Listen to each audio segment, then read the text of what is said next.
Bonjour, j'espère que vous allez bien. Moi, je vais super bien comme d'habitude. N'oubliez pas de partager, de liker, de vous abonner et surtout, mettez le pouce en l'air parce que je sais que ça ne vous coûte absolument rien du tout.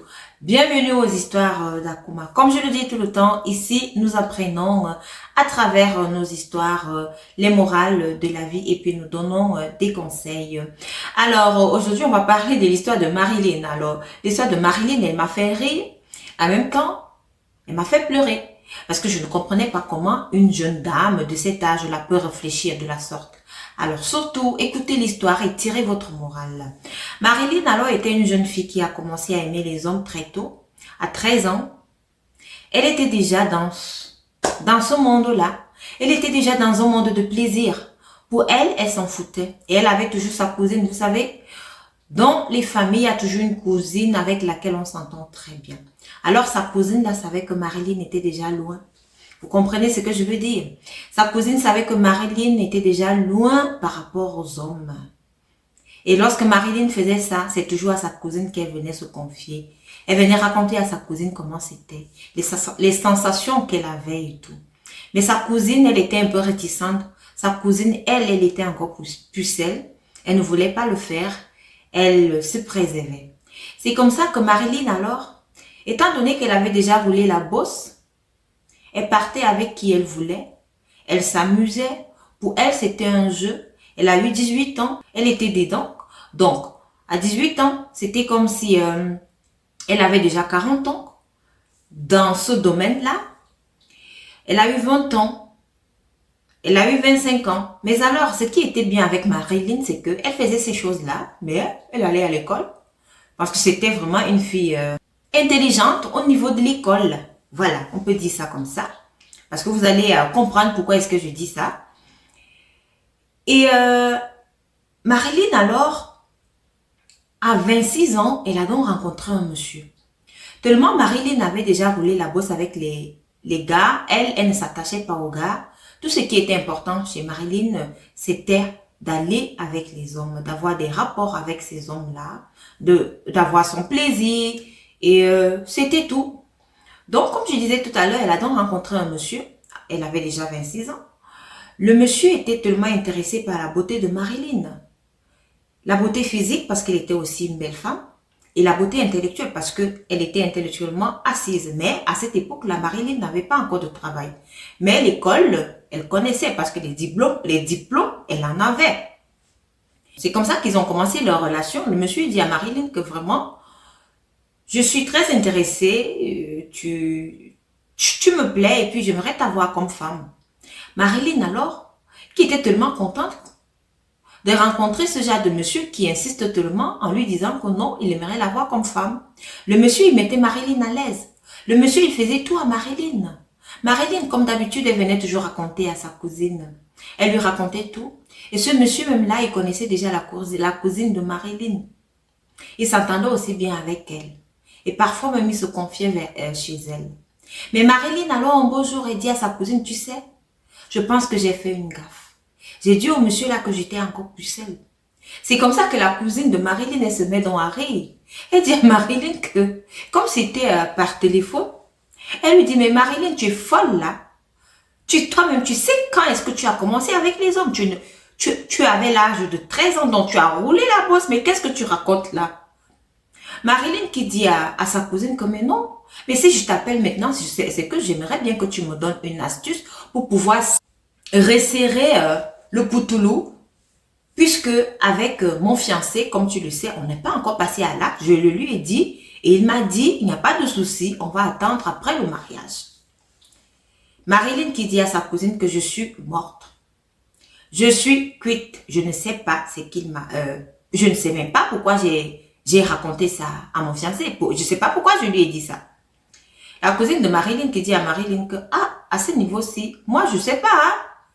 Elle se met dans un rire, elle lui dit, franchement, je sais pas, mais tu as déjà roulé la bosse. Il est inadmissible que tu ailles raconter des choses comme ça à ce monsieur-là qui t'aime vraiment, qui tient à toi et qui veut te prendre comme épouse.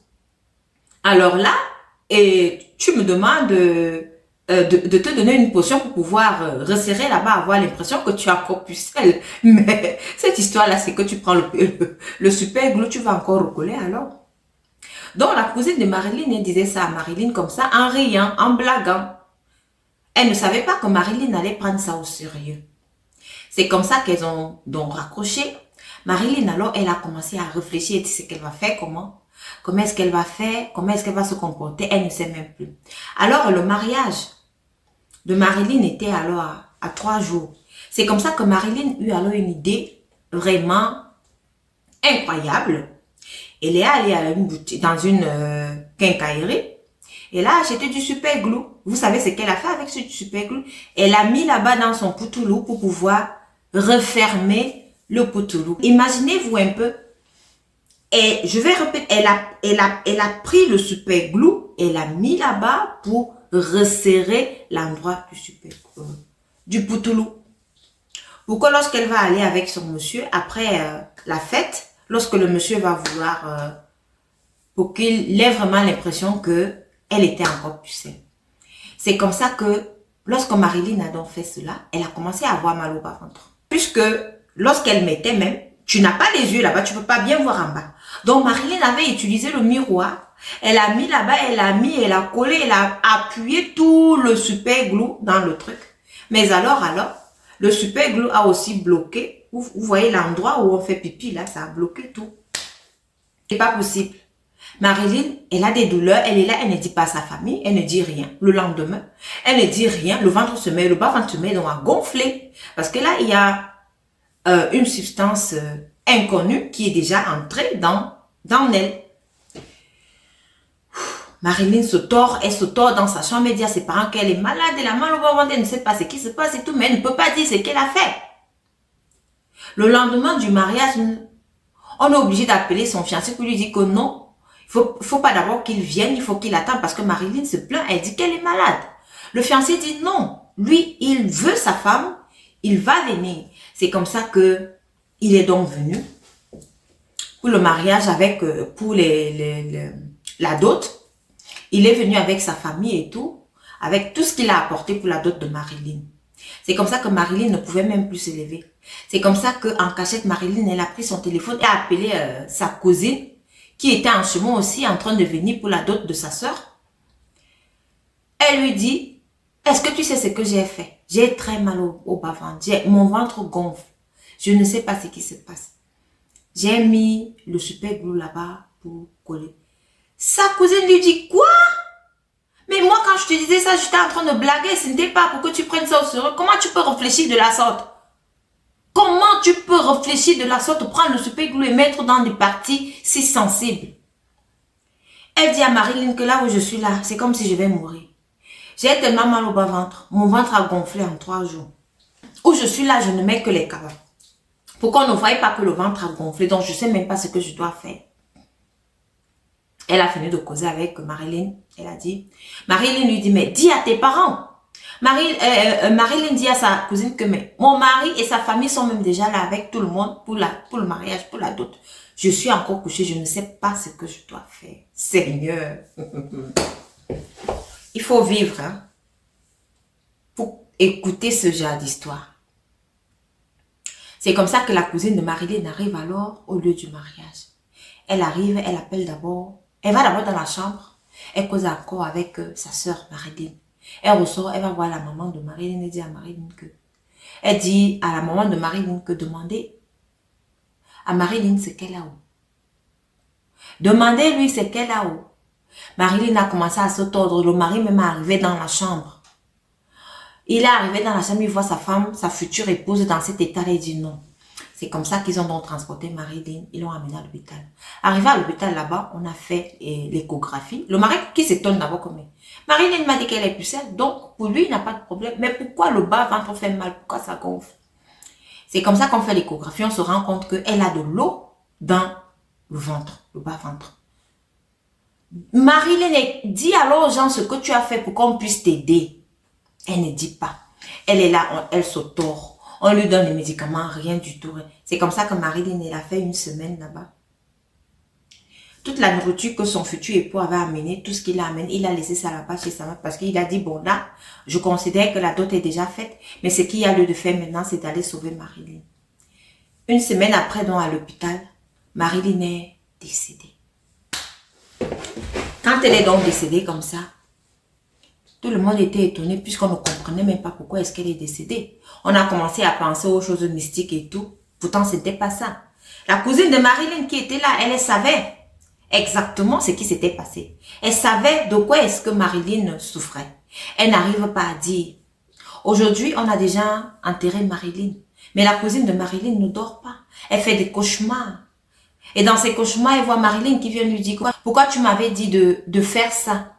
Et dans ses rêves aussi, elle dit à Marilyn que non, moi je blaguais. Je ne t'avais pas dit de faire ça. Je blaguais seulement en disant que, mais tu veux quoi? Tu vas aller mettre le super glue pour que ça se recolle. Et toi, tu es parti, tu as mis le super glue.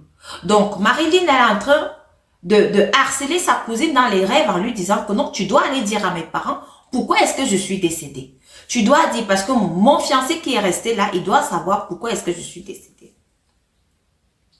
Donc, la cousine de Marilyn maintenant, actuellement, elle est coincée. Elle est coincée, elle a réfléchi. Elle ne sait même pas quoi faire.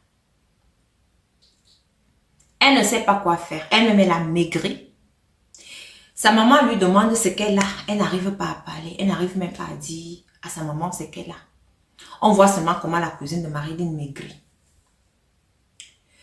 Quelques jours après, la cousine de Marilyn n'en pouvait plus. Elle a appelé sa maman dans la chambre.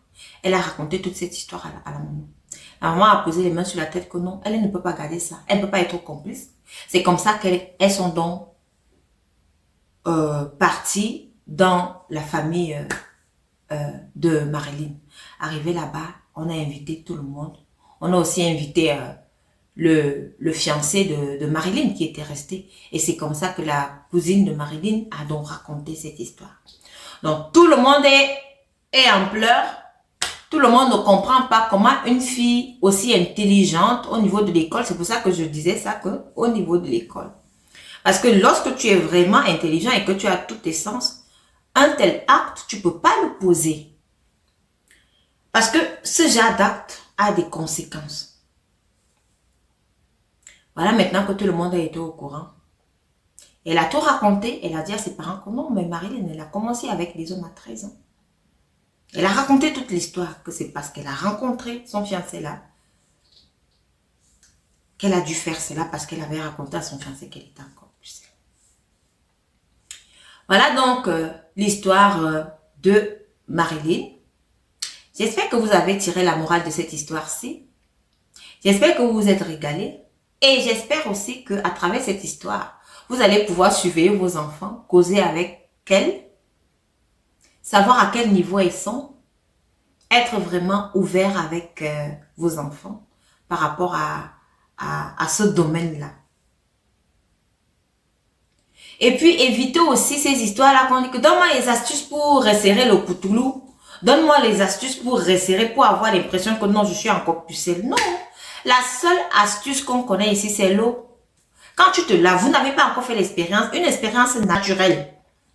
Vous n'avez pas encore fait l'expérience quand vous vous lavez avec de l'eau froide, de l'eau glacée même. Vous faites votre toilette intime avec de l'eau glacée. Le lendemain, vous êtes serré.